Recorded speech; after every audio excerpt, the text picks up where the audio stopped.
রসুন, পেঁয়াজ, ধনেপাতা, লঙ্কা সব কিছু একসঙ্গে ভালোভাবে মাখিয়ে নেব।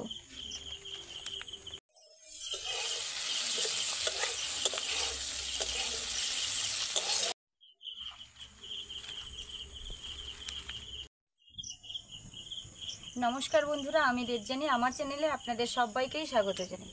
প্রত্যেক দিনের মতো আজকেও দারুণ একটা রেসিপি আমি আপনাদের সঙ্গে শেয়ার করব। সকালে, দুপুরে কিংবা রাত্রে গরম গরম ভাতের সঙ্গে কিংবা জল ঢালা ভাতের সঙ্গে বা পান্তা ভাতের সঙ্গে, পান্তা ভাত জল ঢালা ভাত দুটোই কিন্তু এক। এই রেসিপিটা থাকলে আর কোনো কথাই হবে না, একদম খাওয়া দাওয়াটা জমে যাবে। চলুন তাহলে রেসিপিটা দেখে নিন। কী রেসিপি? আজকের রেসিপি হলো চিংড়ি মাছ আর আলু দিয়ে চিংড়ি মাছের ভর্তা।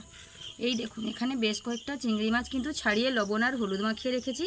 এখানে আলু আমি সেদ্ধ করে রেখেছি। আর ভর্তা বানানোর জন্য সরিষার তেল, লবণ, শুকনো লঙ্কা, এদিকে রয়েছে পেঁয়াজ কুচি, রসুন কুচি আর কিছুটা ধনে পাতা কুচি। এদিকে আমি উনুনটা ধরিয়ে নিয়েছি। এইবার কড়াইটা বসিয়ে দেবো চিংড়ি মাছগুলো ভাজার জন্য।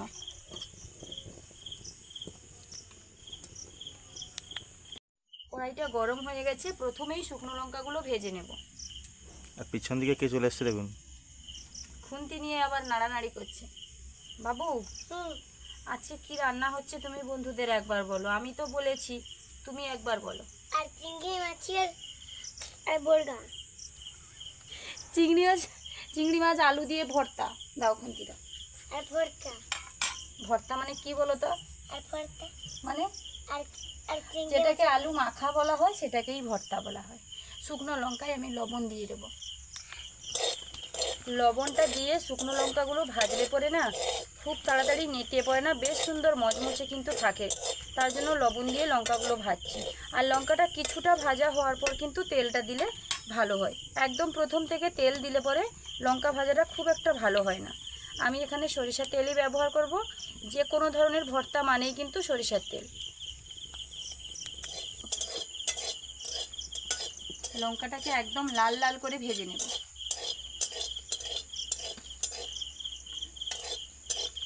লঙ্কা ভাজা হয়ে গেলে তার আলাদাই একটা সেন্ট উঠবে, তখন বুঝতে হবে লঙ্কাটা একদম ভালোভাবে ভাজা হয়ে গেছে। এইবার কিন্তু প্লেটের মধ্যে নামিয়ে। আমি কিন্তু আজকে ভিডিওটা রাত্রেই করছি, একটু অসুবিধা হতে পারে, মানিয়ে নিয়ে কিন্তু ভিডিওটা দেখে নেবেন। প্রথমে দিয়ে দেব রসুন। রসুনটা প্রথমেই তেলে দিয়ে দেব। রসুনের যে একটা আলাদা গন্ধ থাকে সেটা চলে যাবে। একবার দুবার নেড়ে পেঁয়াজ কুচি দিয়ে দেব। আর পেঁয়াজটা ভাজা ভাজা হয়ে এলে পর ধনেপাতা কুচিটা দেবো। দিয়ে দেবো আবারও কিছুটা সরিষার তেল। পেঁয়াজটাকে একদম খুব বেশি করে ভাজতে যাবেন না, হালকা এরকম ভাজবেন। ভর্তাতে হালকা ভাজলেই কিন্তু ভালো হয়। বিশেষ করে এরকম চিংড়ি মাছ দিয়ে ভর্তা হলে পেঁয়াজটা হালকা ভাজাটাই ভালো। এবার দিয়ে দেবো ধনেপাতা কুচি। ধনেপাতা আমরা এমনিতেই কাঁচা খাই, তার জন্য ধনেপাতা খুব বেশি ভাজবো না, 2বার কি 3বার নেড়েই কিন্তু এটা নামিয়ে নেব।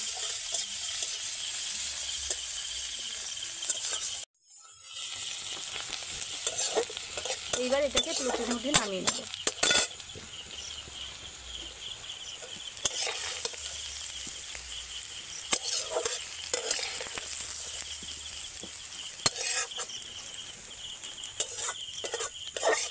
কড়াইতে কিছুটা তেল দিয়ে দেব চিংড়ি মাছগুলো ভাজার জন্য।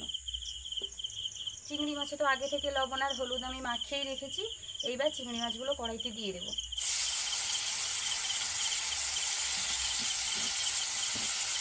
এখন তো বর্ষাকাল, আর বর্ষাকাল মানেই কিন্তু চিংড়ি মাছের সিজন। সারা বছর এমনিতেই চিংড়ি মাছ পাওয়া যায়, বিশেষ করে বর্ষাকালে প্রচুর, মানে চিংড়ি মাছ বলতে পারেন অ্যাভেলেবল কিন্তু বাজারে পাওয়া যায়। তো এখন একটু চিংড়ি মাছের দামটা কমে গেছে, আগে বেশ খানিকটা ছিল।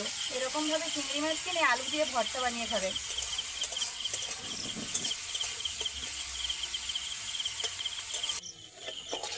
দেখুন চিংড়ি মাছগুলো কিন্তু প্রায় ভাজা ভাজা হয়ে এসছে। এমনিতেই ভর্তা বানানোর জন্য চিংড়ি মাছ কিন্তু খুব বেশি ভাজার প্রয়োজন লাগে না, তবুও আমি আর 2-1 মিনিট মতন ভেজে নেব।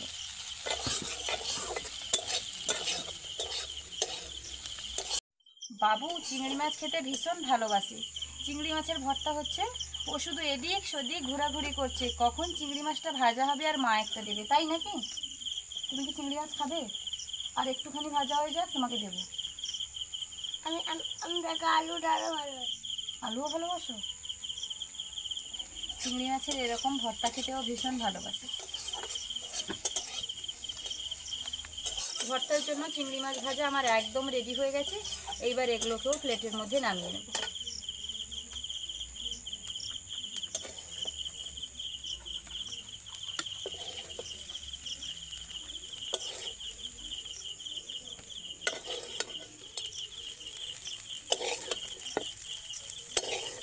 এইবার যেটা কাজ, এবার কিন্তু মাখাতে হবে। এটাই হলো আসল কাজ। এতগুলো লঙ্কা কিন্তু দেবো না, সবগুলো লঙ্কা যদি দিতে যাই আমি একদম খেতেই পারবো না, পরিবারের কেউই খেতে পারবে না। 3টে লঙ্কাই দেব। প্রথমে লবণ দিয়ে লঙ্কাটাকে ভালোভাবে মেখে নেব।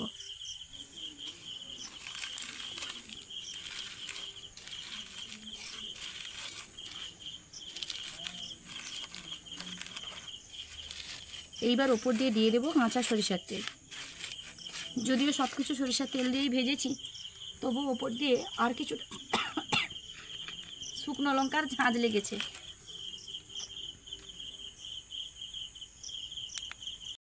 লবণ, লঙ্কা, তেল একসঙ্গে ভালোভাবে মেখে নিলাম। এইবার রসুন, ধনেপাতা, পেঁয়াজ এর সঙ্গে মাখিয়ে দেব। লঙ্কার সঙ্গে পেঁয়াজ, ধনেপাতা এবং রসুন ভালোভাবে মেখে নিলাম। অর্ধেকটা কাজ কিন্তু রেডি হয়ে গেল ভর্তার। ব্যাস, এগুলোকে সাইডে রেখে দেব। এইবার মাখিয়ে নেব চিংড়ি মাছটা। অনেকে এরকম গোটা গোটা চিংড়ি মাছকে আধা আধা করে কিন্তু ভর্তা বানায়। একদম চিংড়ি মাছটাকে ভালোভাবে মেখে নিলে পর সেই ভর্তাটার স্বাদ কিন্তু একদম আলাদা হয়। তার জন্য আমি চিংড়ি মাছগুলোকে এরকমভাবে মেখে নিচ্ছি।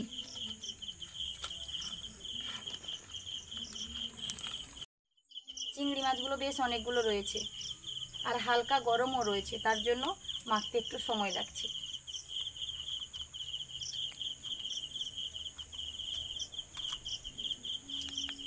হ্যাঁ, আমি বলছি ঠিক, চিংড়ি মাছগুলো গরম রয়েছে। এই ভর্তা কিন্তু একদম গরম গরম অবস্থাতে গরম গরম ভাতের সঙ্গেই কিন্তু খেতে হবে। ঠান্ডা হয়ে গেলে এই ভর্তার কিন্তু স্বাদ পাবে না। গরম অবস্থাতেই মাখতে হবে। এইবার পেঁয়াজ, লঙ্কা, চিংড়ি মাছ সব একসঙ্গে ভালোভাবে মেখে নেব। ভর্তাটাকে যদি ভর্তার মতন করে রেডি করা যায় না, 1 থালা 2 থালা ভাত কিংবা পান্তা ভাত, যে কোনো জিনিস এক নিমেষেই উড়ে যাবে। এগুলো ভালোভাবে মাখানো হয়ে গেছে, এক সাইডে রেখে এইবার আলুটা কিন্তু এর সঙ্গে দিয়ে দেব।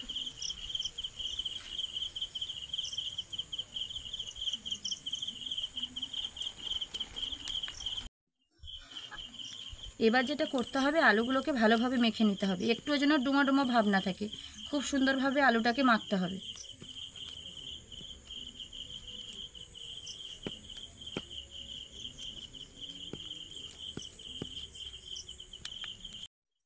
আলুটাকে ভালোভাবে দেখুন মেখে নিয়েছি বলতে পারেন, চটকে নিয়েছি বলতে পারেন, যেটা ইচ্ছা। দুটোই কিন্তু একই জিনিস। গ্রামীণ ভাষায় কিন্তু চটকে নিয়েছি, আর একটু ভালোভাবে দেখতে গেলে মেখে নিয়েছি। চলো এবারে সব কিছু একসঙ্গে ভালোভাবে মেখে নেব। আলু, চিংড়ি মাছ, পেঁয়াজ, ধনেপাতা, রসুন, শুকনো লঙ্কা, তেল, লবণ সব একসঙ্গে ভালোভাবে মাখানো হয়ে যাচ্ছে। ভর্তা একদম কিন্তু শেষের দিকে চলে এসছে, ভর্তা রেডিটা। আর জিভে জল চলে আসছে। বাবু ঘুম পাচ্ছে নাকি? ভর্তা খেতে হবে, চিংড়ি মাছের ভর্তা। খাবে তো? ঠিক আছে। বাবু এমনিতেই একটু সন্ধ্যাবেলা থেকে ঘুম পেয়ে যায়, ঘুমিয়ে পড়ে। আজকে যা বলেছি চিংড়ি মাছের ভর্তা হবে, একটু ওর ঘুম আসেনি। কি বাবু? চিংড়ি মাছের ভর্তা কিন্তু আমার একদম রেডি হয়ে গেছে। দেখুন, দেখলেই কিন্তু খেতে ইচ্ছে করবে।